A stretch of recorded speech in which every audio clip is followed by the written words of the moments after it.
శ్రీం మహాలక్ష్మీదేవియే నమః. ఆర్థిక సమస్యలతో బాధపడేవారు గుమ్మానికి ఎరుపు రంగు వస్త్రంలో పటికను కట్టి వేలాడదీయాలి.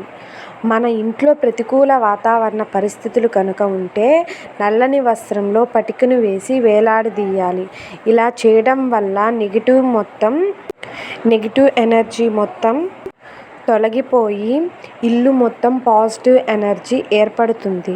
ఇక మన పర్సులో డబ్బు నిలవకపోతే కొన్ని పటిక ముక్కలను మన పర్సులో వేసుకోవడం వల్ల డబ్బు నిల్వ ఉంటుంది.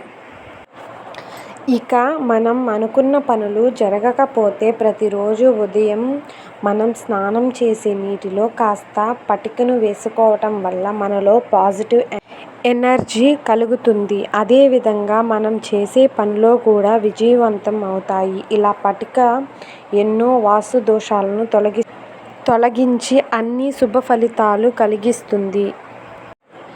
మరియు చతుర్దశి లేదా నరక చతుర్దశి రోజున ఇంటి శుభ్రతతో పాటు శరీర శుభ్రత కూడా చాలా ముఖ్యం.